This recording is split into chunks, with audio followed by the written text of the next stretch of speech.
Bonjour à tous, merci d'être présents ce matin pour cette réunion, cette conférence, ce webinaire qu'on a décidé d'organiser au sein de Walt pour parler de handicap et dans l'apprentissage avec deux intervenantes qui vont se présenter, Elsa et Nathalie, qui se présenteront après. L'objectif de ce matin, c'est vraiment d'aborder l'ensemble des éléments qui permettent de rendre l'apprentissage plus inclusif. Voilà, donc on va démarrer tout de suite.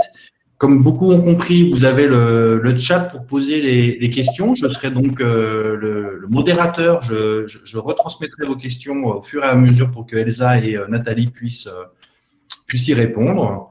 Et puis, j'essaierai de passer dans les bons timings tous les éléments qui m'ont été transmis. Alors, c'est ça qui est le plus compliqué.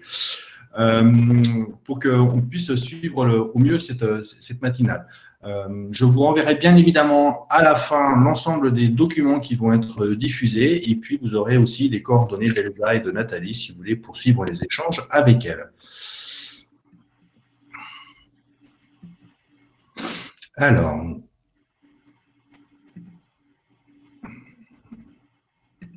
eh ben, on a commencé par la fin, oui, je suis tout à fait au fait.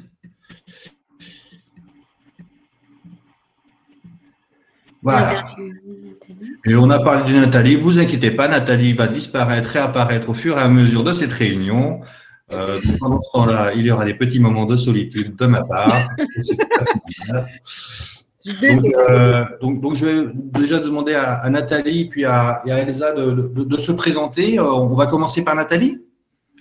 Bonjour à toutes et à tous. Alors, je suis Nathalie Leprat, je suis présidente du réseau 2APH. Donc, je vais vous décrypter ce nom. C'est le réseau de l'apprentissage pour les personnes en situation de handicap. Donc, nous regroupons 9 régions où il y a des CFAS, donc des CFA spécialisés, ou des dispositifs d'accompagnement pour des apprentis en situation de handicap. Le réseau existe depuis à peu près les années 90 et a toujours eu pour objectif la promotion de l'apprentissage adapté, c'est-à-dire de développer l'apprentissage inclusif. Aujourd'hui, c'était limité jusqu'à présent, on était sur un groupe limité et la loi Choisir son avenir professionnel a permis donne des éléments justement pour développer cet apprentissage inclusif. Et le réseau 2APH est très impliqué dans cette démarche, puisque pour nous, c'est notre raison d'être. Voilà.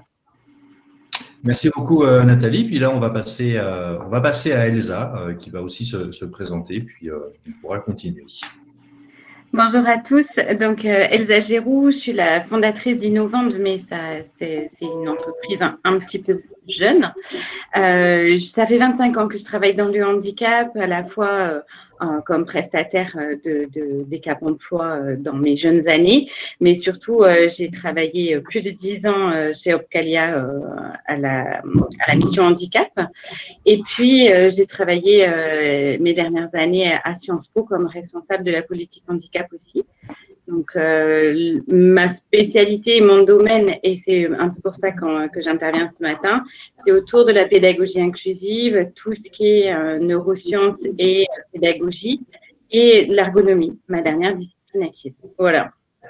Merci beaucoup, Nathalie. Merci beaucoup, Elsa. Eh bien, on va commencer. L'idée vraiment de ce matin, c'est de faire un état des lieux, un état de l'art et de trouver de vous expliquer, de vous aider dans vos démarches pour intégrer des jeunes en situation de handicap au sein de l'apprentissage. Et donc, je vais vous présenter quelques chiffres. Vous le savez tous aujourd'hui, en fait, on parle de situation de handicap parce que tout le monde, je tiens toujours à le préciser, peut un jour devenir peut être en situation de handicap. Donc, je pense que la société doit être de plus en plus inclusive et notamment les CFA, puisque vous êtes des acteurs de la formation, de l'orientation et aussi de l'insertion. Il y a quelques années, Muriel Pénicaud avait aussi fait un constat que dans l'apprentissage, uniquement 1,3% des apprentis étaient déclarés en situation de handicap. on voit bien que ce n'est pas la réalité. On sait bien que ce n'est pas la réalité. On pense qu'il y a beaucoup plus de jeunes en situation de handicap dans vos structures. Soit ils ne se sont pas déclarés, soit ils ne savent même pas qu'ils peuvent faire la déclaration. Et donc, l'idée de l'association WALT, c'est aussi de travailler sur ce sujet pour pouvoir permettre à tous ces jeunes de pouvoir intégrer l'apprentissage. Et j'avais une ancienne collègue qui me disait souvent que le premier handicap d'une personne en situation de handicap, c'était son niveau d'études. Parce qu'on sait très bien que quand un jeune a des diplômes et qu'il est en situation de handicap, souvent, il a une capacité à trouver un emploi assez rapidement. Donc voilà, c'est vraiment l'objectif de ce matin, c'est de pouvoir échanger, travailler avec vous. Donc, toutes les questions que vous pourrez nous poser seront les bienvenues. On a prévu 1h30, mais on pourrait aussi faire d'autres animations pour plus tard.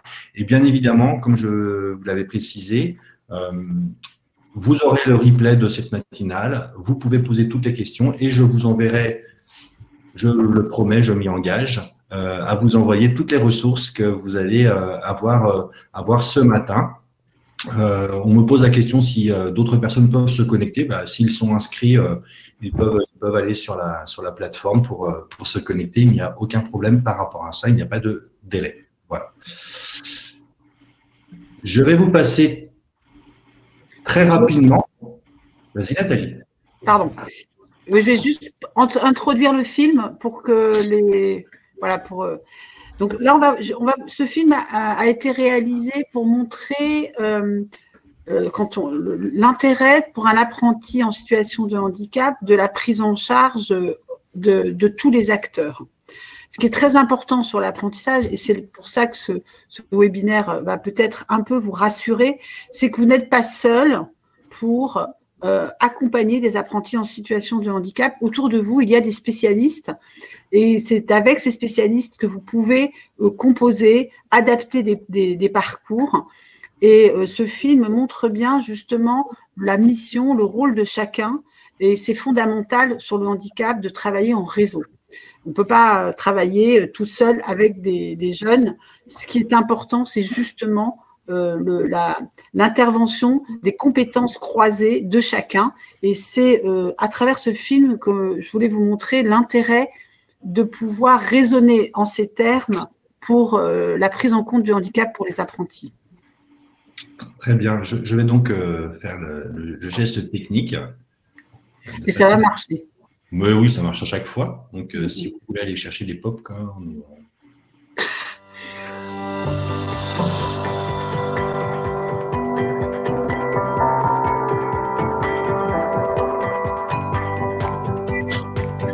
Je m'appelle Luc Marquez, j'ai 21 ans. Je suis agent polyvalent de restauration rapide. Ça fait 2 ans que je suis en CDI à Burger King, il y a 4 ans. J'ai rencontré des personnes qui m'ont aidé à être ici. Ça fait 2 ans que je suis en CDI à Burger King, il y a 4 ans. J'ai rencontré des personnes qui m'ont aidé à travailler au CESAD, là pour nous aider, à trouver un stage et un apprentissage. Donc le CESAD Pro était là dans le but de l'accompagner et l'aider à construire son projet professionnel.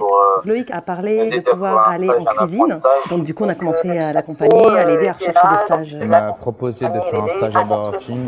Donc j'ai rencontré en 2015 dans le cadre d'un projet qui était tout juste en construction sur un projet de CAP, agent polyvalent de restauration. On a donc élaboré d'abord en termes de construction de projet, une immersion de stage. Et Madame Joffre de Cap Emploi a été présente dès le début. J'ai commencé à intervenir pour voir, valider le projet alternance en accompagnement avec le CESAD et l'employeur. On va accompagner aussi l'entreprise à mettre en place les aides financières pour soutenir la démarche d'insertion en apprentissage. Donc, dès le début du stage, on est en lien avec l'entreprise, alors par des appels téléphoniques, des échanges de mails, également des rencontres physiques. Donc, on a bilanté différentes étapes du stage. On a bilanté avec Cap Emploi, CESAD et puis les parents. Donc, à la suite de son stage à Burger King, les responsables lui ont proposé de le prendre en contrat d'apprentissage.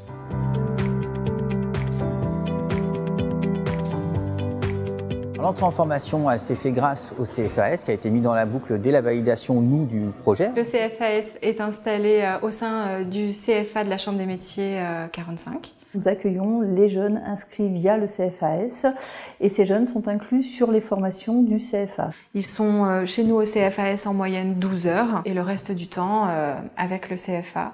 Donc en matière professionnelle. Loïc était apprenti dans une section vraiment spécifique à PRCCF. C'est un groupe toujours à très petits effectifs. Ça aide à être beaucoup concentré, ça aide à se concentrer sur le travail. Ça nous permet de prendre notre temps, d'insister sur des points qui n'ont pas forcément acquis. C'est s'adapter à la situation de chacun. Laetitia Pignot, c'est notre tutrice principale. Ce tutorat, c'est de l'entretien individuel avec le jeune à chaque période où il revient d'entreprise. Si on allait au bilan, c'était pour s'améliorer, voir ce qu'on faisait, les genres de cours qu'on faisait, si c'était bon ou mauvais, si je pouvais m'adapter ou autre. Ça permet tout de suite de déceler les problèmes et de trouver une solution. Ça nous permet de mieux connaître le jeune, mieux le comprendre, mieux le cerner et du coup mieux l'accompagner derrière. Le tutorat, c'est aussi aller en atelier durant leur séance de travaux pratiques. Ça permet de faire le point avec l'enseignante professionnelle. Les professeurs du CFA sur ces matières-là et les professeurs du CFAS vont être en interaction. Du coup, ça permet aussi de travailler en équipe et de bénéficier aussi d'outils individualisés que peut mettre en place le CFAS. Et des exercices qui ne seront pas compris sur ces matières-là peuvent être reprises et réexpliquées au sein du CFAS. S'il y a un besoin spécifique, on peut reprendre des cours professionnels, réviser, reprendre des termes. On s'assure tout au long du parcours que tout se passe bien aussi en entreprise. Avec Burger King, on travaille en partenariat. On se concerte facilement par mail, par téléphone. On a des liens forts avec le CFAS, avec la partie, on va dire, enseignante, pédagogie. On a des retours qui sont très, très denses. C'est aussi, bien sûr, aller en entreprise pour rencontrer les maîtres d'apprentissage, pour s'assurer que tous les moyens sont mis en œuvre en entreprise pour que l'apprentissage se déroule bien. Laetitia Pignot venait souvent ici pour faire des briefings. Le CFAS a été invité au bilan, 2-3 bilans des fois par semestre, de façon à bien pointer la partie, on va dire, pédagogique, comment ça se passe, la partie sphère perso aussi, avec le soutien du CESAT, et puis évidemment la partie professionnelle au restaurant, savoir comment ça se passait au fil du temps. Sébastien Thomas, lors des bilans, nous demandait comment c'était, s'il a besoin de quelque chose à s'améliorer. On parlait de ce qu'on avait fait, si j'avais fait du bon travail ou du mauvais. Et pareil, que ce soit des deux côtés, que ce soit au travail ou en cours, c'était un débriefing. Le CESAT, Cap Emploi et puis le CFAS, on adapte beaucoup, on écoute. C'était vraiment le rendez-vous où tout le monde se mettait autour de la table pour échanger.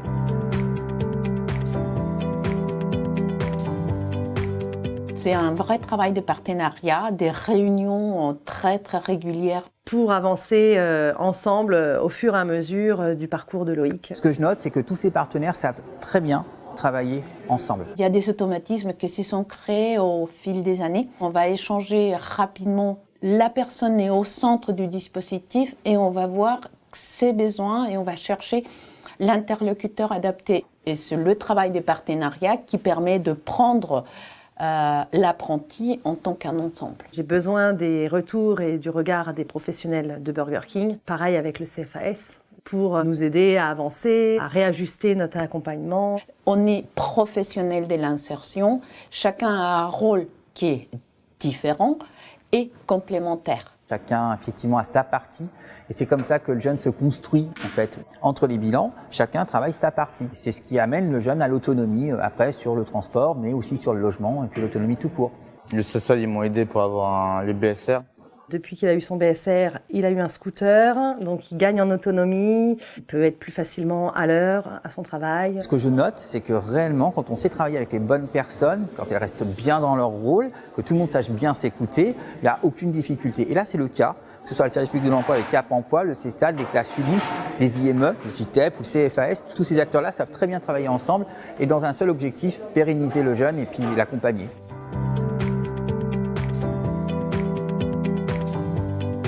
Loïc, du coup, à ses 20 ans, on arrivait à la fin de son contrat d'apprentissage de 2 ans. Et du coup, on a terminé l'accompagnement. à la fin de son contrat d'apprentissage, au moment où, pour le coup, il était embauché chez Burger King. Il a été CDIsé, ça fait donc 2 ans. 2 ans de CDI, il y a eu 2 ans de CAP avant, ça se passe très bien. Donc là, il est sur une polyvalence qui est plus grande. Je fais un peu de tout. Je peux faire de la salle, je peux faire de la caisse, de la cuisine. Là, on est en train de réfléchir sur un nouveau poste avec lui, avec des nouveaux horaires le matin. Il commence vraiment à être demandeur de ça. Là, il est pleinement autonome et puis il est complètement pérennisé. Le CESAD, Cap Emploi, CFAS, en termes de pérennisation, heureusement qu'ils étaient là durant les 2 ans de contrat d'apprentissage et heureusement qu'ils étaient là même après. Et on continue le bilan, on continue le suivi, ça c'est très important. Heureusement qu'ils sont là, sinon on ne pourrait pas faire grand-chose. Chacune de ces personnes m'ont aidé à trouver un emploi, m'ont tous apporté une chose différente. De leur manière à eux, m'ont aidé à être ici.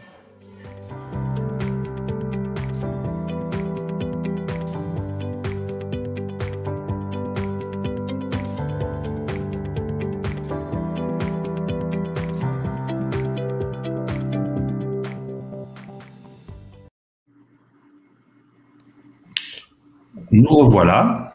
Je vais remettre la petite caméra. Donc, on va reprendre le diaporama. Hop là.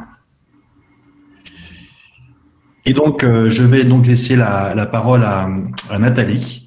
Pour ceux qui me posent la question, je renverrai tous les éléments ensuite, les vidéos et autres que vous pourrez voir ce matin avec certainement des ressources aussi complémentaires. Donc voilà. Donc je laisse la parole à Nathalie pour la première partie de cette présentation. Alors, donc vous avez vu à travers le film que oui, c'est possible. Oui, c'est possible de permettre à des jeunes en situation de handicap d'accéder à la formation. Ce qu'il faut, c'est qu'il y ait les éléments à mettre en place dans les CFA pour que cette accessibilité soit développée. La loi Choisir son avenir professionnel a prévu, pour justement que cette démarche soit réussie, 3 outils.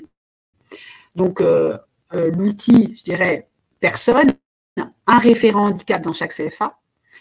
Et là, bien entendu, je laisserai la parole à Elsa qui partagera et son expérience et ce qui est nécessaire pour qu'un référent handicap soit opérationnel dans un CFA.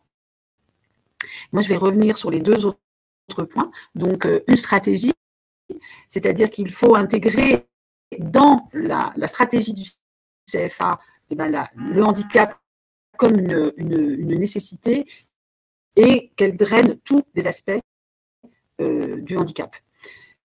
Et deuxième point, nous l'avons vu, il est important d'adapter les parcours de chaque jeune. Chaque situation est différente. Donc, pour ces situations, en fonction des situations, il faut adapter le projet.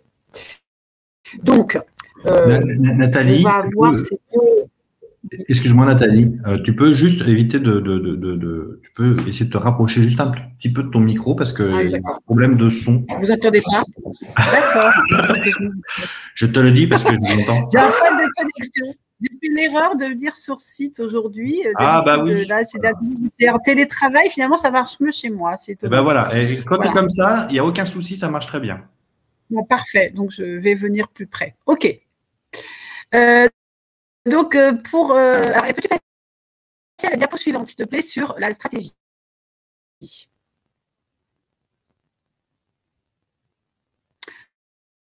Alors, donc je vais entamer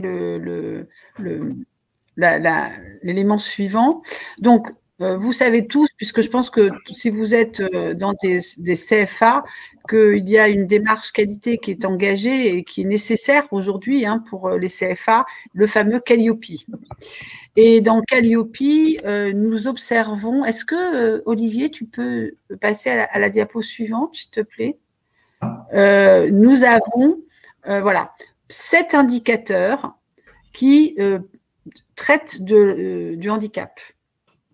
Alors, on ne va pas tous, je vous ai listé là tous les indicateurs, mais on ne va pas les détailler aujourd'hui sur la nécessité, mais ces indicateurs drainent bien l'ensemble des situations qu'il y a dans un CFA et il est important donc de l'intégrer dès le départ dans votre stratégie pour que le jour où vous faites votre demande de certification, eh bien, ces aspects-là soient bien intégrés. Alors, on a tout le critère 1, indicateur 1 qui va être sur la communication des informations, l'indicateur 4 qui va être sur le lien avec l'entreprise, hein, donc de bien prendre en compte les situations des jeunes dans la formation, et puis l'indicateur 9 sur l'information d'accès de la formation aux personnes en situation de handicap. Alors, autant sur l'accès, on va être sur la partie physique, hein, l'accessibilité, on a tendance parfois à la réduire à la rampe d'accès. On verra un peu plus loin que ce n'est pas seulement l'accessibilité par la rampe qui est important, c'est l'accessibilité à la formation. Et c'est là où il est nécessaire d'adapter les parcours pour que la formation soit accessible, notamment à des personnes qui ont des troubles de l'apprentissage ou des troubles du comportement ou des troubles de la parole. Voilà, donc tous ces éléments-là doivent être pris en compte au moment de la construction du parcours de l'apprenti. La diapositive suivante, la 13. Voilà. Donc, on a l'indicateur 10 où on doit avoir aussi à disposition pour les personnes en situation de handicap les ressources qui existent sur le territoire qui doit être réactualisé régulièrement. On l'a vu à travers le film, on a parlé du CESAD. Ce sont des établissements médico-sociaux qui vont accompagner des parcours pour des jeunes, hein, notamment. Il y a aussi des Cap Emploi qui peuvent intervenir sur des personnes plus âgées. Donc, il faut permettre aux personnes en situation de handicap d'avoir accès à ces informations. Et bien entendu, on le reverra tout à l'heure, ce sont des informations dont va disposer le référent handicap. Concernant le référent handicap, il est important de le nommer. Alors, c'est important d'en nommer un, mais il est aussi important de le former. Et la GFIP aujourd'hui a eu comme mission de confier par l'État de former et de proposer des formations aux référents handicap. Donc, elle se décline apparemment dans beaucoup de régions. C'est en train de se construire. Mais cette formation, c'est une formation qui va être tout au long de la vie, puisque c'est une nécessité de se mettre à jour régulièrement sur des nouvelles techniques, des nouvelles informations. Heureusement, on est en train de progresser tous les jours sur la question du handicap. On le voit sur l'autisme, on le voit à travers les neurosciences, dont nous parlera Elsa tout à l'heure. Donc, on avance énormément, la science avance et donc permet de trouver des solutions et des compensations possibles pour les personnes en situation de handicap. Donc, le référent handicap doit être nommé, mais aussi formé. T'éloigne pas trop, Nathalie, si tu peux Ouais. Est-ce que tu te recules voilà. Moi, D'accord. C'est juste ça, en fait, c'est pour le son. Excuse-moi. Ah bah. Voilà, donc pour les personnes en situation de handicap, donc on l'a dit, et il y a aussi… Est-ce que tu peux passer à la diapo suivante, s'il te plaît? Je suis à votre service. Merci, merci. Donc, on le voit dans le critère 6, hein, justement, la nécessité d'être en veille, d'avoir de la veille, de partager aussi. Hein, un référent handicap tout seul dans son CFA, il va être vite perdu et il est important qu'il puisse réactualiser ces informations. Donc, et sur l'indicateur 26, c'est après la mobilisation de toutes ces missions. Donc, on le voit sur tous les critères, on retrouve la question du handicap. Je n'ai pas mis là le critère 7, hein, on est sur le processus d'amélioration continue, mais forcément, on y sera sur des réclamations ou sur des demandes de bénéficiaires ou d'employeurs, ou même encore de parties prenantes. sur la question du handicap, ce sera forcément traité aussi dans le cadre du critère 7, qui est tout le processus d'amélioration continue. Alors, on a beaucoup parlé du référent handicap. Je vais faire le lien entre, s'il te plaît, la diapo suivante, entre donc, ces indicateurs Calliope et le référentiel accessibilité. Alors, je vous ai parlé tout à l'heure de l'accessibilité. C'est important de définir les termes. L'accessibilité, on est sur une mesure collective. L'accessibilité, c'est pour tout le monde. Quand on veut rendre quelque chose accessible, c'est l'accessibilité pour tous. Donc là, il y a des exemples, c'est la rampe d'accès, ça peut être le sous-titrage, ça peut être parfois dans des formations, le fait de projeter sur un rétroprojecteur pendant une séance de formation, c'est bien pour des personnes qui sont, par exemple, malentendants, mais c'est aussi bénéfique pour d'autres personnes qui bénéficient de cette projection, même s'ils n'ont pas de handicap. Donc, l'accessibilité, c'est une mesure collective. Et cette mesure collective, elle doit normalement se développer dans les CFA, et il y a eu un référentiel qui a été proposé, que vous pourrez retrouver, on vous donnera le lien, mais qui est sur le site du ministère du Travail et sur le site du secrétariat d'État au handicap. Ce référentiel accessibilité, alors peut-être si tu veux, Olivier, tu peux me et je vais le passer. Et pendant ce temps-là, on va répondre à une question, c'est où trouve-t-on un listing des personnes ressources RHF? Alors ça, vous pouvez le trouver sur le site de la GFIP. Le site de la GFIP, alors la ressource handicap formation, après, selon les régions, elle n'est pas déployée de la même manière, mais vous pouvez le trouver sur le site de la GFIP. Ah bah, il y a Nathalie qui envoie le lien, parfait. Voilà.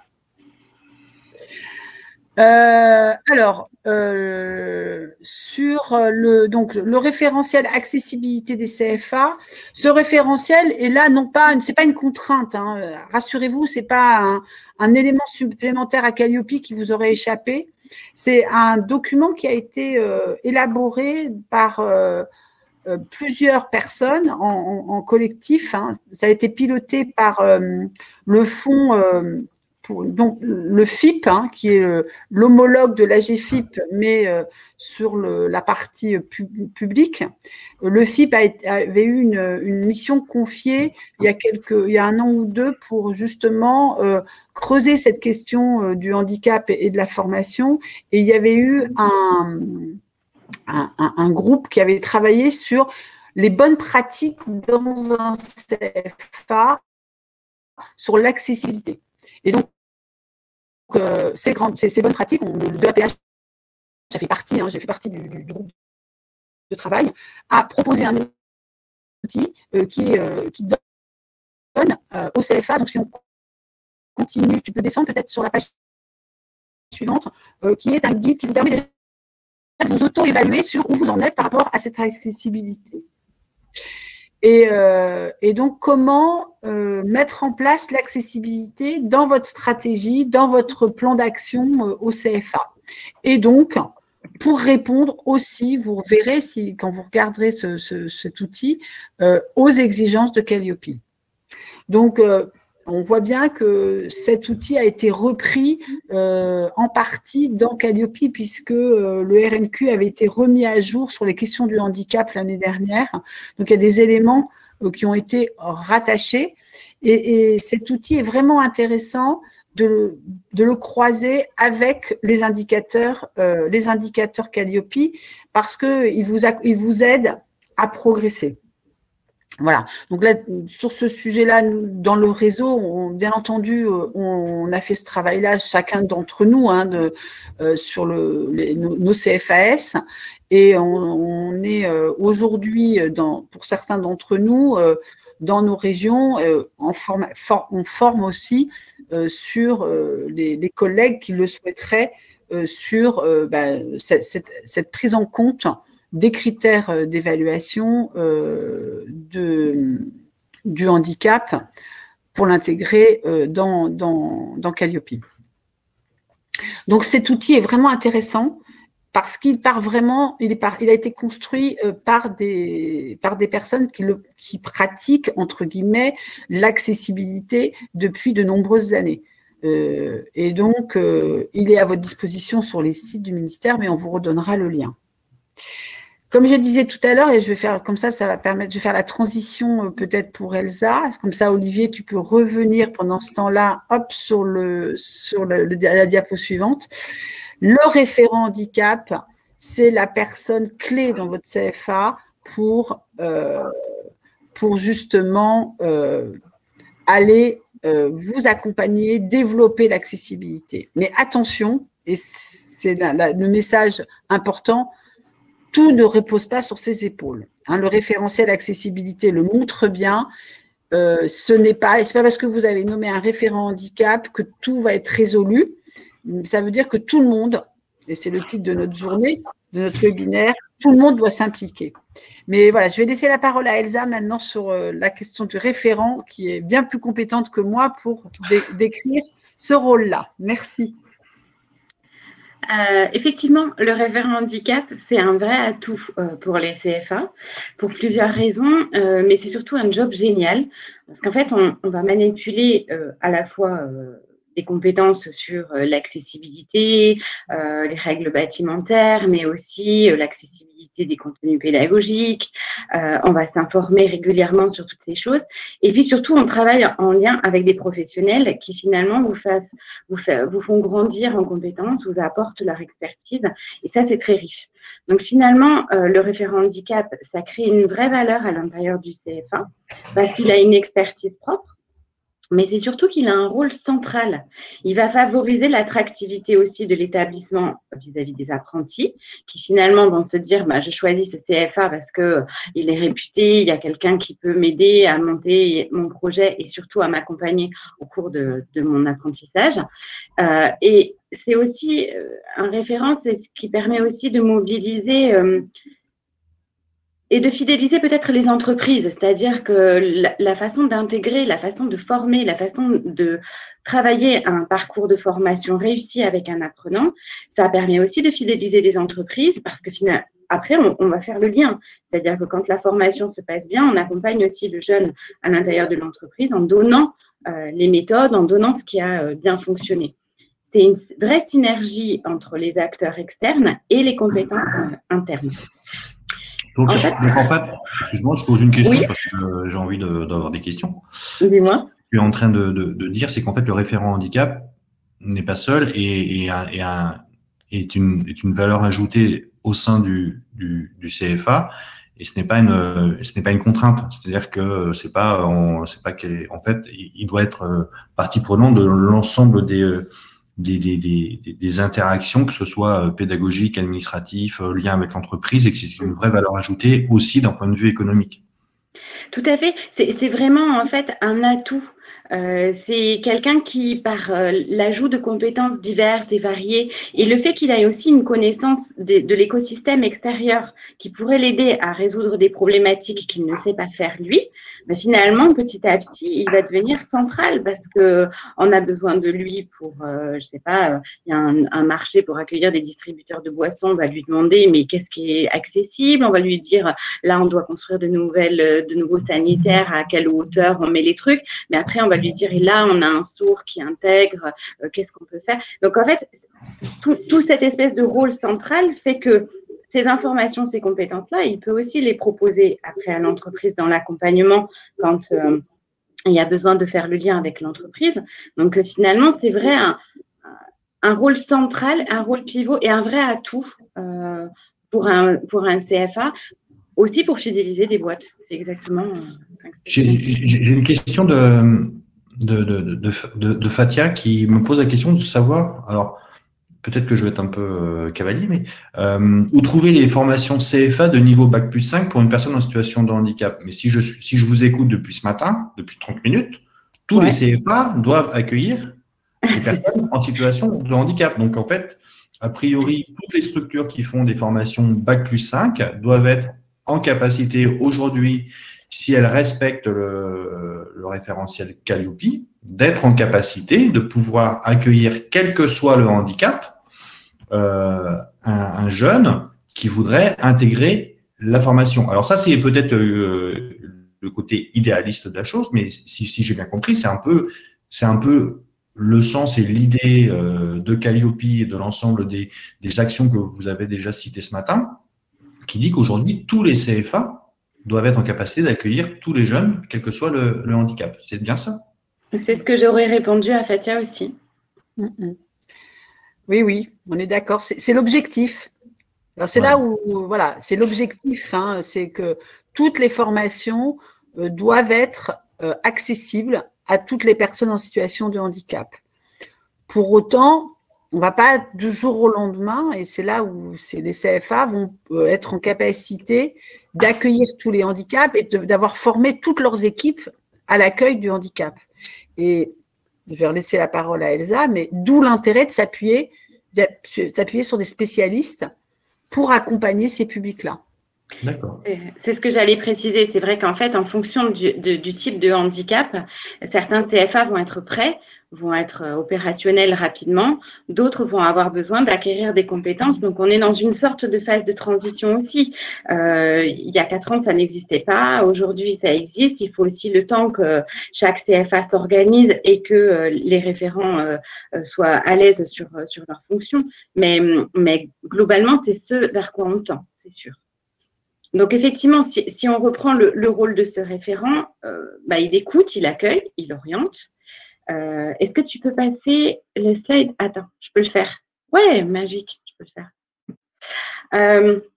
Donc, en fait, il écoute, il oriente, il fait le lien entre les apprentis et leur environnement, aussi souvent la famille au démarrage, pour essayer de comprendre. On gagne du temps en interviewant la famille et en essayant de décrypter toutes les problématiques et les solutions que la famille a déjà mis en place. On fait le lien avec les formateurs, avec l'entreprise. On met en place des solutions.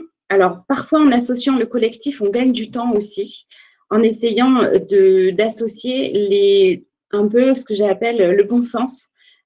Parfois, en collectif, dans un cours, ça peut marcher. On veille à la sensibilisation des acteurs du CFA. Ça, c'est un rôle très intéressant pour les référents de porter en fait la bonne parole, de faire des petites actions de sensibilisation, de formation sur ces compétences, pour faire partager ces compétences. Le lien avec l'entreprise, il peut le faire aussi avec les formateurs qui sont souvent très en lien avec les entreprises. Et ensuite, il veille à la sécurité de l'apprenti. Ça, c'est quelque chose d'important que précise le référentiel et qui est vraiment quelque chose, je trouve, très, très nouveau là-dessus. C'est quand vraiment il y a la notion de sécurité, la notion d'intégration, d'inclusion. Il n'y a plus cette histoire c'est en tous les cas mis en avant. Donc, effectivement, si on résume, l'enjeu pour le CFA aujourd'hui, c'est de favoriser un peu la collaboration, la montée en compétences de ces référents. Et finalement, si on fait ça, je pense qu'il y a un vrai retour sur investissement pour le CFA. Et je vais laisser la parole à Nathalie pour vous expliquer un petit peu les parcours d'adaptation et le lien avec les CFAS.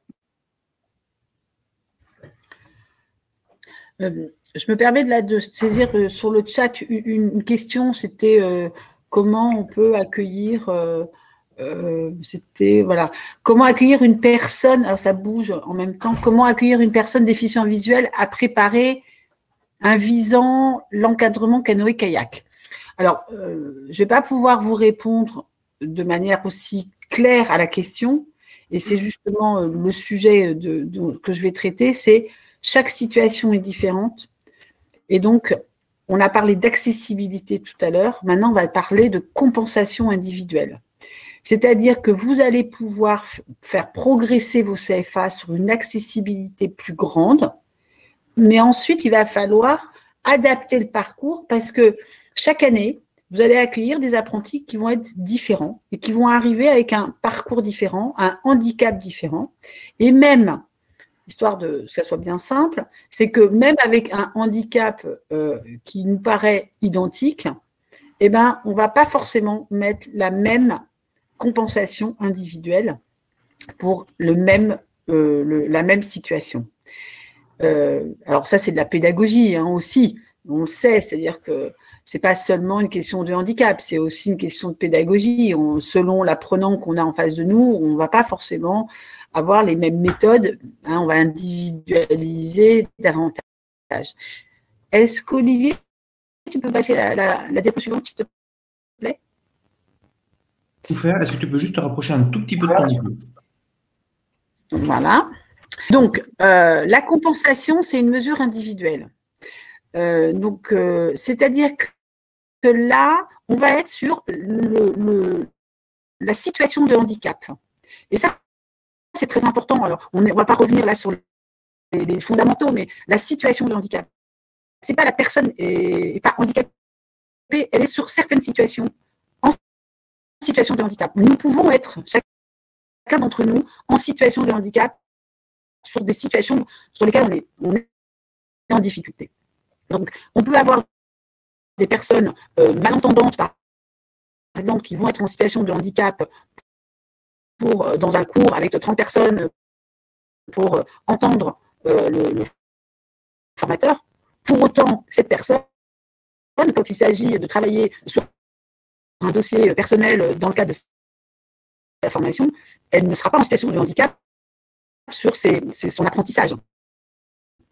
Donc, toute la difficulté, c'est d'identifier la mesure individuelle, donc la compensation qu'il faut mettre en place pour chacun des apprentis que l'on accueille en situation de handicap. Alors, bien entendu, on va retrouver des modalités de l'un à l'autre qui vont pouvoir se reproduire chaque année. Je disais, chacun est différent, mais on peut quand même arriver à essayer de capitaliser. On le voit là, par exemple, sur les personnes en situation de handicap qui vont être sur des handicaps sensoriels. Très souvent, la partie compensation individuelle, elle va se faire d'un point de vue technique. Par exemple, une personne malentendante, une personne avec visuel, on peut avoir des compensations techniques. On peut aussi avoir des compensations humaines. Et c'est là où on va venir à la diapo suivante. Il est nécessaire pour chacun d'identifier les besoins. Nathalie, c'est le troisième. Nathalie, j'ai une question. Oui. Est-ce qu'il existe un réseau des référents handicap dans les CFA? Est-ce que ça existe aujourd'hui ou non? Cette communauté des référents handicap, en fait. Je peux peut-être faire une abréviation, un raccourci, attention. Oui. Alors, pour le moment, on n'en est pas encore là, parce qu'ils viennent d'être nommés pour certains d'entre eux depuis peu. Le principe, normalement, c'est que dans les missions de la RHF, donc la ressource handicap formation de la GFIP, c'est un des objectifs, hein, c'est d'animer des réseaux de référents handicap. Pour le moment, on est à l'état embryonnaire, mais effectivement, je pense que c'est extrêmement important de le construire avec le temps. Je pense que dans les réseaux qui sont de CFA qui existent déjà, comme par exemple, je pense aux compagnons, je sais que j'ai eu quelqu'un en formation l'autre jour qui est référent handicap chez des compagnons, on en parle toujours des compagnons, mais ils ont ensemble créé un réseau des référents handicap dans leur tête de réseau. Je ne sais pas encore si c'est encore organisé comme ça dans d'autres réseaux, mais je pense que ça se construit et c'est effectivement la nécessité pour capitaliser et pour développer leur accessibilité. Mais c'est des choses qui vont se construire. Je réponds parce qu'il y a Fabrice qui a répondu que, comme tu disais, que le RHF de la GFIP constitue ce réseau.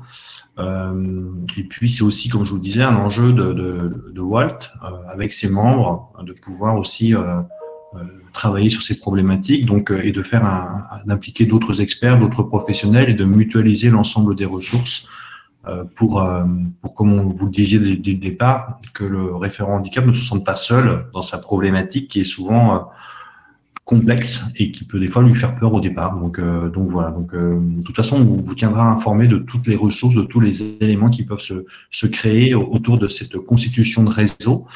pour que vous puissiez vous rapprocher d'eux et les intégrer. Voilà. Donc, nous étions sur la majoration contrat. C'est ça. Non, mais je suis le fil, c'est bon.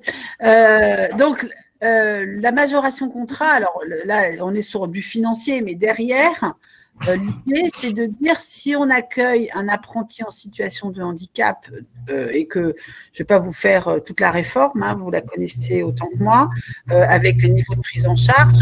Donc, vous avez des niveaux de prise en charge, des coûts. Si on a besoin de mettre en place des moyens supplémentaires pour un apprenti, eh ben, il est nécessaire d'apporter un soutien financier aux CFA qui le font. Donc, la majoration contrat, il y a eu une première étape qui a été la majoration dans un maximum de 50%.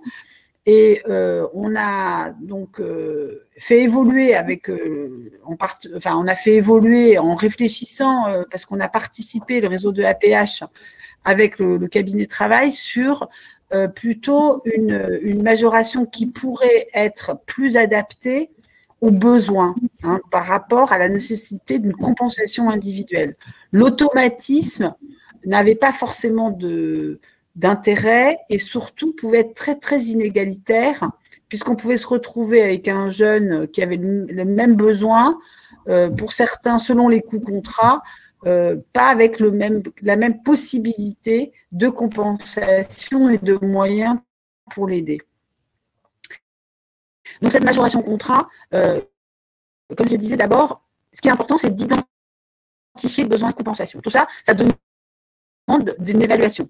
J'ai vu passer dans le chat, et Elsa l'a dit, on a besoin des familles, on a besoin pour les plus jeunes qui sortent du système scolaire, on a des éléments qu'on peut avoir. Alors, je vais parler le charabia, le GEVASCO, enfin, c'est des choses du vocabulaire que nous utilisons, mais on a des éléments du passé du jeune en situation de handicap qui peuvent nous être communiqués de manière constructive pour pas qu'on refasse la roue à chaque fois sur les besoins de compensation individuelle. Ensuite, on est dans une situation professionnelle. Nathalie, j'ai une question. Alors, comme tout à l'heure, si tu peux éviter de d'éloigner du micro parce qu'il y a un problème avec le son. Non, mais c'est pas ça la question. C'est dans la fonction publique, en fait. Je voudrais juste terminer. Vas-y. Dans la fonction publique. Est-ce qu'il y a une majoration contrat, parce que la majoration contrat concerne le privé, mais que mobiliser pour les apprentis de la fonction publique? Est-ce que, alors, je sais que l'apprentissage ne fonctionne pas de la même façon dans le privé que dans le public, et est-ce qu'il y a quand même des dispositifs? Alors, oui, ce que je propose, c'est que je termine sur le privé, je veux bien après vous parler du public, mais je termine. Voilà. Alors, donc, de toute façon, quel que soit l'apprenti, et quel que soit dans le public ou dans le privé, il est nécessaire de prendre ce temps de l'évaluation. Et ce temps de l'évaluation, ça va être non pas d'évaluer s'il est bon en maths, en français, en sortie de collège, hein, peu importe, c'est de savoir de quoi il a besoin pour pouvoir réussir son parcours de formation, quel que soit le niveau, hein, du CAP, du premier niveau de qualification jusqu'à même au niveau ingénieur. Ce qui est important, c'est de savoir quels sont ses besoins et à partir de là, donc le référent handicap organise l'évaluation de ses besoins. C'est pas forcément lui qui va le faire, on est d'accord. C'est pas lui qui va pouvoir pédagogiquement voir et observer ce dont a besoin l'apprenti. Par contre, c'est le référent handicap qui est garant pour vérifier que cette évaluation soit faite. C'est aussi l'évaluation des besoins qu'il peut y avoir en entreprise. Et là, il peut y avoir des ressources à mobiliser. Je pense au Cap emploi, je pense à certains spécialistes qui vont pouvoir, des ergonomes. Voilà, vous n'avez pas forcément toutes ces compétences-là dans votre CFA. Par contre, vous pouvez mobiliser ces ressources et pouvoir ensuite, à partir de l'évaluation qui a été faite, définir des adaptations. Alors, l'idéal, c'est de pouvoir le faire avant l'entrée en formation. Dès que le contrat est signé, dès que vous avez connaissance du contrat, hein, si on peut le faire je pense sur des parcours, je pense de CAP ou même là maintenant, vous avez l'apprenti qui arrive avec son contrat, vous n'êtes pas obligé d'attendre le début de la formation pour faire l'évaluation. Faites-le le plus rapidement possible. Alors, si vous n'avez pas les compétences en interne, bien entendu, vous pouvez vous appuyer sur des spécialistes. Les CFAS ont tous cette capacité de le faire dans le réseau. Et vous avez aussi hors réseau d'autres spécialistes qui peuvent vous aider. Mais cette évaluation au sein de la PH, c'est quelque chose que l'on fait quotidiennement pour les apprentis. Ensuite, cette évaluation va pouvoir permettre d'identifier quelles sont les adaptations à mettre en place. Alors, soit des adaptations pédagogiques, le deuxième module, je ne vais pas rentrer dans le détail, sinon il nous faudrait du temps, soit des équipements techniques, ce qu'on disait tout à l'heure, soit, et on l'a vu dans le film, du soutien en entreprise. Parfois, il y a nécessité de plus de visites en entreprise parce que il faut aussi accompagner les employeurs à la prise en charge de ces apprentis et il faut les soutenir sur le développement des compétences de ces apprentis. Et ça, la présence des personnes en entreprise de CFA sont facilitantes pour l'employeur pour mieux comprendre le handicap et mieux l'appréhender. Ensuite, le module 5, on est sur tout ce qui est l'accès aux droits. On l'a vu tout à l'heure, et on le sait sur certains publics, c'est des besoins périphériques qui vont être fondamentaux aussi pour la pérennité d'un contrat. Et là, on peut aussi mobiliser sur l'ouverture des droits, par exemple. On accompagne un jeune aussi sur des nouveaux droits par rapport à sa situation de handicap. On peut l'accompagner et donc dans le module et mobiliser donc des ressources en interne, donc du temps, donc du financement.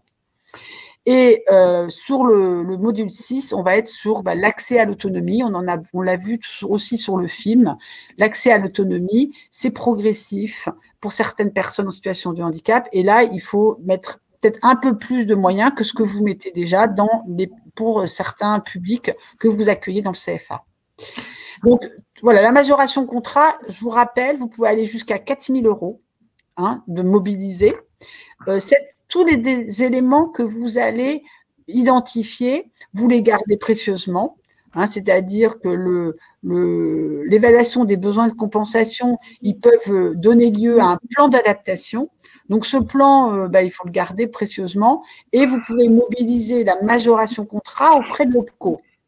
Ensuite, si jamais ces 4 000 € ne suffisent pas, je crois que la GFIP est branchée, vous pouvez aller mobiliser des fonds complémentaires auprès de la GFIP.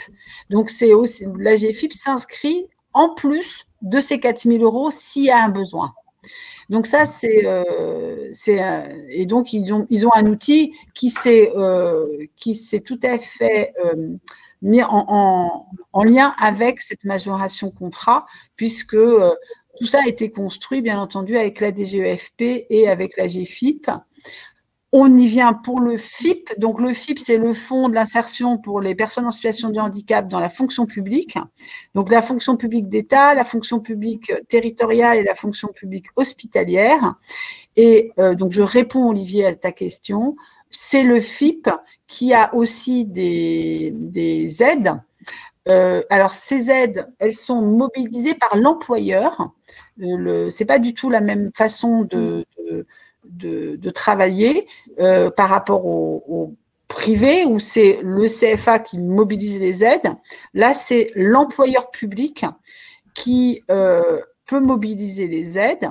Et donc, les employeurs publics sont en général très bien informés sur comment travailler avec le FIP. Et vous avez aussi des délégués régionaux du FIP dans toutes les régions sur lesquelles vous pouvez vous appuyer pour pour trouver des solutions et qui sont très disponibles. Donc, c'est pareil, si vous allez sur peut-être FIP, délégation FIP, vous allez les trouver. C'est un personnel qui est attaché à la Caisse des dépôts et consignations. Il y a Nathalie qui a mis le lien que vous devez peut-être toutes connaître, pas moi. Oui, elle travaille au CEF, qui a mis le lien du FIP sur le chat, mais on vous le remettra donc dans les documents. Comme je vous disais, on mettra tous les liens externes possibles pour que vous puissiez aussi avoir ces ressources. Il y avait aussi une question de qui faisait l'évaluation. C'est donc le référent handicap, si j'ai bien compris, qui va faire l'évaluation. C'est une question qui participe à cette évaluation, en fait. Alors, toute personne qui a une compétence, le référent handicap, non, il va être celui qui va consolider toutes les informations. Alors, lui, il va participer à cette évaluation. Mais s'il a besoin, par exemple, qu'on aille faire des tests particuliers, il va mobiliser la bonne personne qui est nécessaire au sein du CFA ou à l'extérieur pour faire cette évaluation. Il est prévu aussi dans le décret que l'évaluation peut être faite par un personnel extérieur. Par exemple, pour nous, CFAS en région centre, nous faisons cette évaluation pour des CFA. Hein, donc, vous pouvez aussi vous appuyer complètement sur une ressource externe. Voilà. Et je pense que aussi un élément qu'on peut, je pense que c'est naturel, mais c'est toujours bon en le redisant, que la GFIP en région est aussi l'interlocuteur pour les CFA dans leur politique et par rapport aux référents en situation, aux référents handicap en fait. Voilà, ils apportent. Alors, l'AGFIP est un fonds, hein, donc ils n'ont pas la compétence en interne, hein, puisque c'est un fonds c'est un financeur qui finance des actions. Donc, ils n'auront pas la compétence eux-mêmes, mais ils ont effectivement, normalement, ils ont toutes les personnes qui sont mobilisables, ressources mobilisables, dont les CFAS font partie, ou les dispositifs d'accompagnement dans d'autres régions font partie. Donc oui, ils peuvent effectivement être un relais et vous adresser. Vous pouvez aussi vous adresser à la GFIP pour avoir ces ressources. C'était une des questions en fait, parce que beaucoup de gens, beaucoup d'auditeurs se posent la question de savoir trouver ces ressources. Donc, le conseil que l'on prend, qu'on dit souvent, nous, on vous mettra à disposition des éléments, mais la GFIP en région va aussi peut aussi vous aider à trouver l'ensemble des ressources territoriales au plus proche de chez vous pour pouvoir vous accompagner. Il y a une question d'Éric. Existe-t-il une grille officielle reprenant les 6 modules pour justifier la facturation supplémentaire auprès de l'OPCO? En fait, si je comprends bien la question, c'est est-ce que les modules sont normés ou est-ce que c'est… Ils sont indicatifs, c'est-à-dire qu'il y a eu il y a un module, ils ont été indicatifs. Chaque module… le guide, il y a un guide. Alors, j'ai vu j'ai vu ces derniers jours que le guide n'est pas aujourd'hui vraiment accessible. C'est quand même le comble. N'est pas forcément accessible, alors que la DGEFP nous avait dit qu'il le mettrait sur le QR, le question-réponse des CFA. Donc, je vais remonter cette information assez rapidement parce que le guide, on vous donnera le lien du guide, mais je ne l'ai pas retrouvé sur les sites du ministère. Et ce guide, effectivement, vous donne une grille indicative. Par contre, elle n'est pas contraignante. Et c'est important de le rappeler. C'est-à-dire que si vous pouvez justifier que vous avez mobilisé des ressources pour un apprenti en situation de handicap, du moment que c'est justifié, au moment d'un contrôle, attention, on n'est que sur la partie contrôle de l'OPCO. C'est-à-dire que pour mobiliser l'aide, mobiliser la majoration contrat, vous n'avez pas besoin de fournir de documents. Ça a été clairement dit. C'est uniquement si jamais il y a un contrôle, comme pour toutes nos activités de formation dans les CFA. Donc si je comprends bien, parce que si je suis souvent le meilleur auditeur. Oui, non, mais tu as raison, vas-y. En fait, le CFA va faire l'évaluation pour améliorer le processus d'intégration du jeune en situation de handicap. Soit il s'appuie sur la grille, soit il a des éléments complémentaires qui vont lui permettre de pouvoir justifier du prix. Mais quand il va facturer à l'OPCO, il n'aura pas besoin de justifier, il devra juste indiquer la majoration qu'il fait pour l'intégration du jeune en situation de handicap. Et si l'OPCO veut contrôler ou veut contrôler cette majoration, c'est à ce moment-là, comme dans toute action de formation, que le CFA devra apporter les preuves des investissements ou de la majoration du coût de son contrat d'apprentissage. C'est ça. C'est ça. Merci. C'est tout à fait ça, Olivier. Je pense que tu es prêt pour Je ta suis majoration. Donc, voilà. Donc, ça, mais c'est vrai que on pourrait passer du temps et là, je vais laisser la parole à Elsa pour la suite. Mais c'est vraiment, c'est quand même un élément extrêmement important, cette majoration contrat, puisque c'est les moyens qui sont donnés pour vraiment prendre en compte la particularité de chaque handicap et de chaque apprenti. Et ça, il va falloir que les gens s'approprient cette majoration contrat qui est vraiment mise en place depuis le 1er janvier et qui va s'appliquer pour tous les contrats signés depuis le 1er janvier. Mais là-dessus, notre réseau de APH peut être tout à fait, n'hésitez pas, vous aurez aussi les coordonnées à nous contacter. On pourra vous aider et vous accompagner peut-être si vous le souhaitez sur cette partie-là. Je laisse la parole à Elsa pour la suite. Alors moi, avant d'attaquer la métacognition, une opportunité, moi j'ai une question, puisque depuis le début, je lis tous les messages, et c'est une question aussi que j'ai depuis très longtemps. Pour bénéficier de ces aides, il faut quand même que le jeune soit reconnu en situation de handicap, donc il ait une RQTH, c'est cela? C'est ça. Ok. Si, à un moment, le CFA identifie qu'un jeune, il y a le référent handicap, identifie un jeune qui pourrait bénéficier de cette RQTH, vers qui peut-il se rapprocher pour accompagner ce jeune dans l'obtention de cette RQTH? Parce qu'on en revient à ce que je disais au début. Aujourd'hui, on dit qu'il y a 1% ou 1,3%, on s'en moque. Enfin, on s'en moque pas, mais le trait de la virgule est toujours limite. De jeunes apprentis en situation de handicap. On sait bien que ce n'est pas la vérité. C'est peut-être qu'il y a beaucoup plus de jeunes qui n'ont pas fait la déclaration. Et comment peut un référent handicap renvoyer vers un acteur qui pourrait aider ce jeune à obtenir cette RQTH? Voilà, c'était la question. Et c'est un peu dans son rôle, c'est-à-dire que il peut fournir des informations à ce jeune ou à sa famille pour si le jeune est pas majeur, mais il peut commencer à faire de la sensibilisation et l'aider à monter son dossier. Et après, ce qui est aussi reconnu et ce que l'on pratique, c'est qu'une fois que la demande est déposée auprès de la MDPH, on peut engager le parcours de compensation, le parcours de formation, le temps d'attendre le document officiel. Il ne faut pas attendre parce que parfois ça met un peu de temps.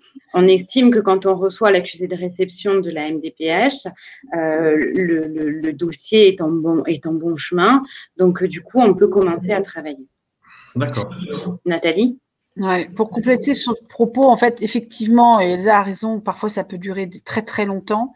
Nous avions vu avec le secrétariat d'État et avec les MDPH, donc les maisons départementales pour les personnes en situation de handicap. Il faut savoir que ce sont des maisons qui sont les maisons départementales, c'est les conseils départementaux qui les gèrent, c'est pas l'État.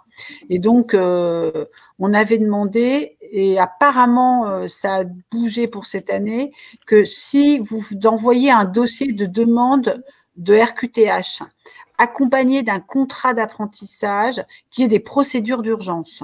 Et il semblerait que ça a été pris en compte par les MDPH. Et donc là, il peut y avoir des procédures beaucoup plus rapides que des dépôts pour des personnes adultes, enfin je dirais, qui sont reconnues handicap depuis longtemps. Et donc, la RQTH se fait aussi de plus en plus de manière, entre guillemets, automatique pour tous les apprentis qui auraient un projet d'apprentissage.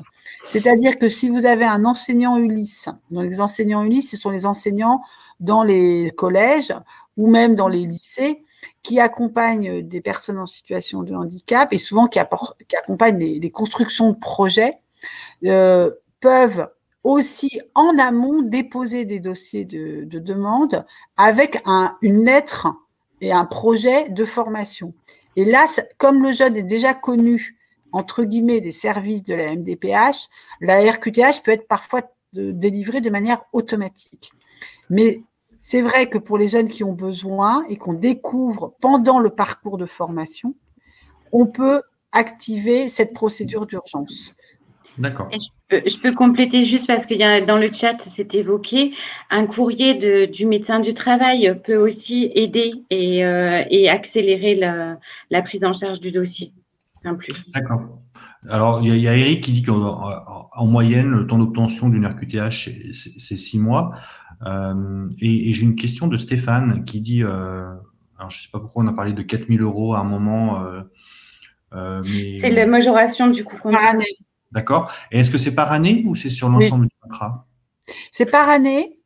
D'accord. C'est par année, oui, tout à fait, c'est par année. Et en fait, ce qui est proposé aussi, c'est que ça soit réévalué. On peut réévaluer chaque année.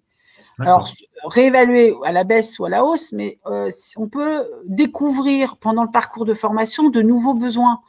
Donc, on est parti sur l'idée qu'on pouvait très bien réajuster la compensation au cours du parcours si on est sur 1 ou 2 années. Et donc, la difficulté, elle est de bien cerner les besoins pour pouvoir bien évaluer la majoration. D'accord. Bah, on va passer la parole à Elsa, et puis s'il y a d'autres questions, je ne manquerai pas de les faire passer. Okay.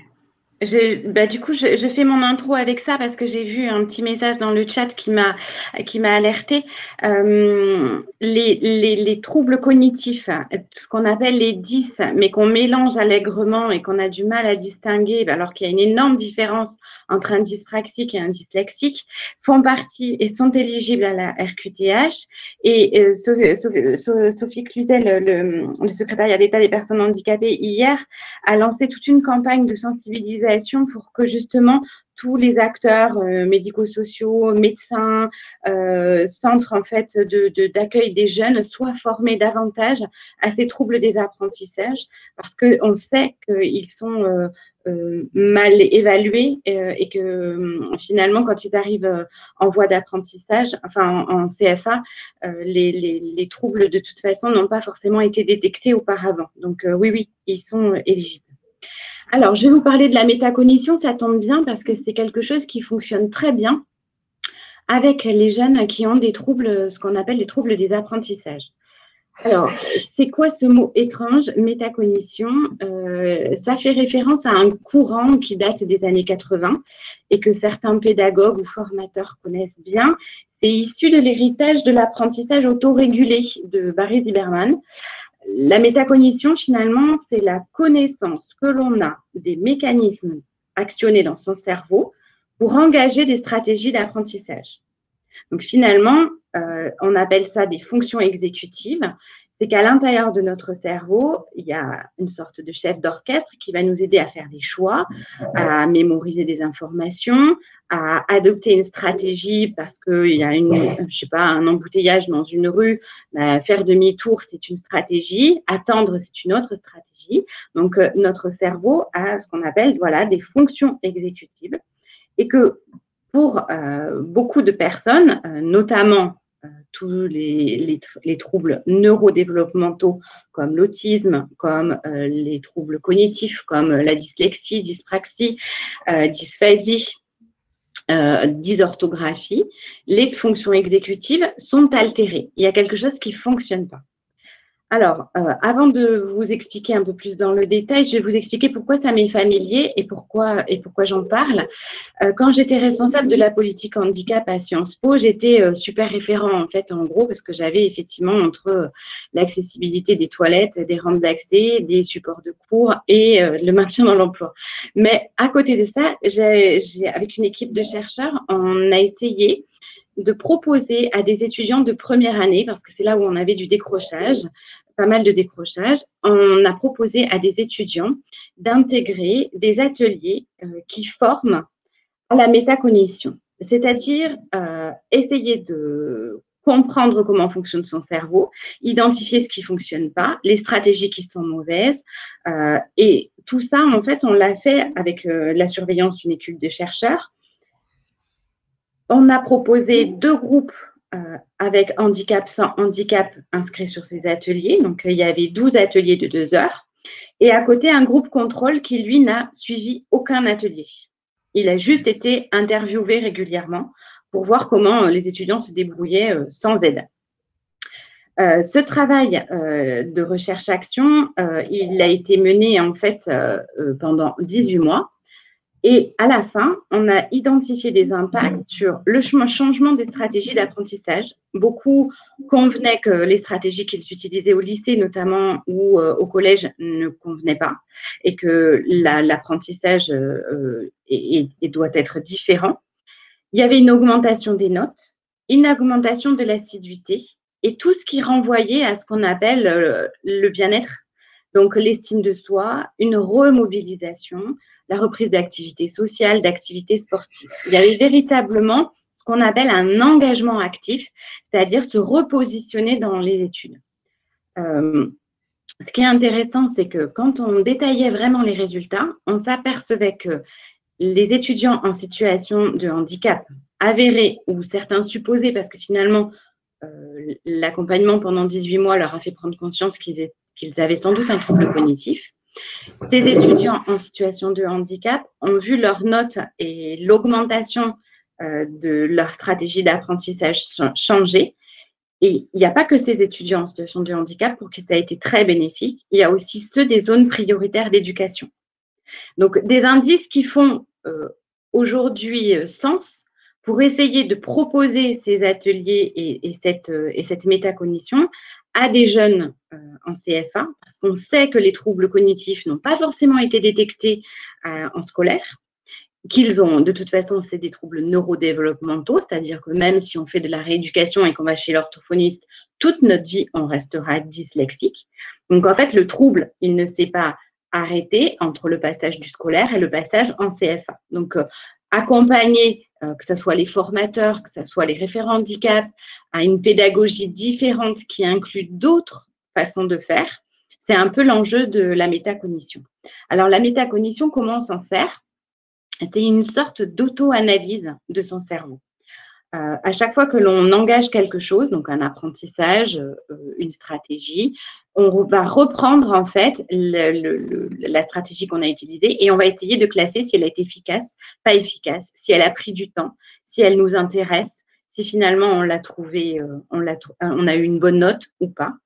On va aussi reprendre le contrôle, c'est-à-dire essayer d'éviter beaucoup de choses. Donc, on fait beaucoup de sensibilisation sur ce qu'on appelle les idées parasites, sur le défaut d'inhibition, c'est-à-dire bloquer, obliger le cerveau à bloquer toutes les distractions, les choses qui pourraient venir perturber l'enchaînement des idées et la résolution de problèmes. Donc, tout ça, ça s'apprend. C'est pas inné, c'est vraiment quelque chose qui nécessite un entraînement. Ça marche bien et c'est efficace quand elle est bien maîtrisée, quand les habitudes et les stratégies sont répétées. Alors aujourd'hui, elle est très utilisée dans le monde de l'éducation, notamment pour l'accompagnement des enfants 10, des TDAH, des hauts potentiels aussi. L'utilisation de la métacognition, elle permet aussi, si on garde ces méthodes-là, on les transfère automatiquement dans le milieu professionnel. Et là, il y a aussi un gap important parce que planifier son travail, organiser, savoir hiérarchiser, c'est des choses que l'on va avoir du mal à engager quand on a des troubles cognitifs. Donc, il faut automatiquement s'entraîner. Mais une fois qu'on s'est entraîné, on peut le garder en entreprise. Donc, la métacognition, c'est l'occasion de faire découvrir à la fois aux formateurs, aux référents, mais aussi aux jeunes, comment fonctionne la mémoire, pourquoi je retiens mieux certaines choses, pourquoi j'en ai oublié, ce que j'ai appris il y a 5 jours, je m'en souviens plus, comment on se concentre, comment on est déconcentré, la hiérarchisation, la comparaison, la sélection, la planification, toutes ces choses-là s'apprennent et nécessitent des stratégies particulières. Voilà. C'est également un moyen de maîtriser des compétences, c'est-à-dire que on va aussi apprendre à savoir ce qui intéresse, ce qui mobilise davantage son cerveau et permet de stocker des compétences plus utiles, choisir, être peut-être plus acteur dans son parcours de formation. Donc voilà, j'en ai fini avec la métacognition, mais je suis prête pour les questions si vous en avez. Hop, j'ai oublié ça. Bon. Non, il n'y a pas de questions. Il n'y a pas de questions. Bon. C'est très clair. Ou il n'y a pas de questions. Non, ou alors ça n'intéresse pas. Mais si, ça intéresse. Moi, je suis intéressé, donc ça fait au moins une personne. Alors, moi, je pense que ce que nous propose Elsa, c'est vraiment un des outils pour le pédagogique. On est d'accord qu'on est vraiment là sur le pédagogique et l'entreprise. Et ça, c'est peut-être des diagnostics. On parlait d'évaluation, hein. Évaluer les besoins de l'apprenti et derrière apporter des réponses de compensation. On est en plein dedans. On est dans un exemple de compensation individuelle et qui pourra être une solution si vous en avez besoin pour des apprentis et notamment sur des apprentis. J'ai vu passer dans le chat des apprentis plutôt sur l'enseignement supérieur qui pourra être aussi les accompagner et pouvoir leur donner des solutions que vous n'avez pas forcément en interne et comme compétences dans vos CFA. Donc, c'est là où c'est important de s'appuyer sur les bonnes compétences. Je reviens au film d'intro. Vous avez des compétences métiers, vous avez des compétences de relations entreprises, c'est votre métier. Vous l'avez vu dans le film, le fameux Loïc, il est dans un CFA de la Chambre des métiers du Loiret. Il est donc comme tous les autres apprentis du Loiret à la Chambre des métiers. Et donc, il est en formation sur la partie métier avec le CFA, mais il est accompagné par le CFAS sur d'autres aspects de sa formation. Et c'est ça qui est la richesse de ces partenariats. J'ai vu dans le chat, j'ai des collègues là de d'autres départements, donc je salue le 28, hein, l'Eure-et-Loire. Voilà, on a mes collègues de APH qui sont aussi sur le site, qui sont dans le chat, en Hauts-de-France, en Bretagne, en Auvergne-Rhône-Alpes, en Occitanie, en région centre, vous avez, en Nouvelle-Aquitaine et en PACA, vous avez des personnes sur qui vous pouvez vous appuyer pour vous aider par rapport à toutes les questions que vous vous posez sur les apprentis en situation de handicap. Donc, allez sur le site de APH et vous verrez que vous aurez des aides. Voilà. Et, alors, pour rassurer Elsa, les gens trouvent… en fait, c'était très clair, en fait. Bon. Donc, tu peux continuer et puis on répondra aux questions après, notamment où est-ce qu'on peut trouver les formations, qui peut accompagner, où Nathalie a commencé à y répondre. Mais voilà, alors, je veux bien être aussi gardien du temps. Comme on avait dit que c'était jusqu'à 11h, l'idée, c'est de pouvoir tenir le temps. Voilà. Moi, j'ai fini. Enfin, bon, bah. Ouais, c'est fini. C'était pour justement discuter, échanger. Alors, il y a une question qui est comment être formé ou à qui faire appel pour cette expertise? Alors, l'expertise, Nathalie y a répondu en partie avec le réseau A2PH dans certaines régions. Oui. Est-ce que toi, Elsa, aussi, tu peux intervenir, mais il y a aussi des gens qui voudraient être formés à la métacognition. Est-ce qu'il y a des écoles? Est-ce qu'il y a des gens que tu peux… Oui. Donc, il y a aujourd'hui un réseau qui est de formation qui est un peu privilégié pour tous les accompagnements psychologiques. Donc, en fait, c'est des formations qui sont ouvertes à des psychologues, à des neuropsychologues, à des psychiatres, parce que effectivement, c'est une formation très large et très spécifique. Il faut avoir de bonnes connaissances en neurosciences.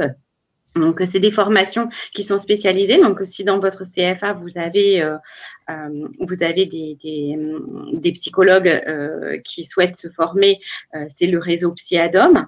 Mais sinon, se former en CFA, c'est vrai que avec Olivier, effectivement, on a un petit projet ensemble, mais pour l'instant, on ne peut pas en parler.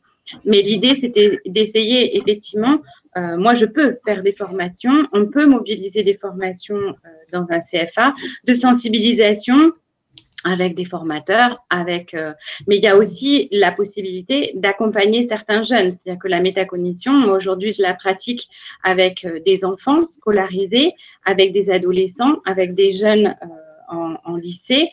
C'est quelque chose qui est très souple, c'est-à-dire qu'on peut juste acquérir des connaissances générales et aller plus dans le profond, dans comment on travaille, comment pas à pas on accroche le jeune, comment on essaye de contourner les obstacles que son cerveau lui livre toutes les minutes. Voilà, donc ça, c'est possible aussi. Il y a une question de Anne-Sophie qui pose quel réseau c'est Psyadom, c'est ça? Oui, c'est Psy. Alors, quand on est psy, il faut se tourner vers Psyadom, P-S-Y-A-D-O-M. Et quand on n'est pas psy? Et quand on n'est pas psy, ben, après, ça dépend aussi de ce qu'on cherche comme formation. Je peux renseigner et donner des… Mais en fait, on mettra les ressources. Anne de Psyadom est connectée. Donc il y a Anne Bonnard vient de donner même son numéro de téléphone. Eh ben, super. Mais ce que je vous propose, c'est si tu en es d'accord, Elsa, c'est que si tu as des ressources, ou si Nathalie a des ressources qui traitent, qui abordent ce sujet, ça peut aussi être intéressant pour les gens qui participent ce matin à ce webinaire, j'y arrive. Oui. C'est aussi de mettre à disposition des ressources, soit vidéo, écrites ou ressources complémentaires sur des ouvrages éventuellement, oui, qui permettraient aux gens qui sont intéressés de pouvoir commencer à réfléchir ou avoir plus d'informations pour peut-être ensuite aller plus loin. Si Anne a aussi des ressources, Anne Bonin de Psyadom au 06 37 28 15 52 veut nous envoyer des ressources, on les mettra facilement à disposition. Il n'y a pas de contrainte. C'était l'idée aussi de ce matin. Voilà, donc tout ce qu'on dit ce matin et ce que je voulais aussi important, comme ce que tu disais Elsa, c'est toute l'équipe pédagogique qui doit être aussi impliquée. C'est toujours mieux, et ce que disait Nathalie, ça doit aussi partir de la stratégie du CFA, l'intégration des jeunes en situation de handicap doit être intégrée dans la stratégie du CFA, et ça doit devenir naturel, ça ne doit pas être non plus que répondre à des critères Calliope. C'est aussi pour pouvoir permettre à des jeunes de pouvoir s'insérer, avoir un emploi et pouvoir travailler plus tard, tout simplement parce que on voit bien que 1,3%, je ne connais jamais les chiffres des personnes qui sont reconnues en situation de handicap en France, mais en gros, il devrait y avoir exactement la même proportion dans les centres de formation d'apprentis, puisque de fait, c'est la même population qui fait de l'apprentissage que la population classique. Donc je ne sais pas si vous avez si vous avez des questions complémentaires, si vous avez des choses. J'ai vu qu'il y avait quand même beaucoup de questions sur la facturation des coûts, oui. D'autres. On essaiera avec Nathalie et Elsa de pouvoir aussi vous apporter des éléments ou des réponses dans le document que je vais vous transmettre. Et puis de toute manière, vous aurez les coordonnées de Nathalie et d'Elsa par mail, leur mail, et pas leur 06, dans le document que je vais vous envoyer. Donc vous pourrez aussi les contacter, je pense, pour avoir plus d'informations et plus de compléments à ce webinaire. Et choses importantes, on l'a dit, on l'a redit, même si c'est un financeur, l'AGFIP dans chaque région peut aussi vous apporter des ressources ou des contacts ou des interlocuteurs qui vont pouvoir vous aider dans votre mission de référent handicap qui pour nous est une mission importante au-delà du CFA. Donc c'était aussi l'intérêt de faire cette matinale aujourd'hui. Voilà, donc s'il n'y a pas d'autres questions, on va attendre 3 secondes. Voilà. Non, par contre, on peut remercier la GFIP et sans doute le FIP parce que je pense qu'ils ont participé pour beaucoup à la clôture de beaucoup de questions. Avec des liens, avec vraiment, ils ont été des super assistants du webinaire ce matin. Ah bah, c'était les meilleurs modérateurs du jour. Hein, ouais, la question technique. Ce que je vous propose aussi, c'est que sur Walt, sur nos réseaux sociaux, sur les éléments, n'hésitez pas, les partenaires de la GFIP et des autres réseaux à nous solliciter. On se fera un plaisir de relayer les animations, les choses que vous faites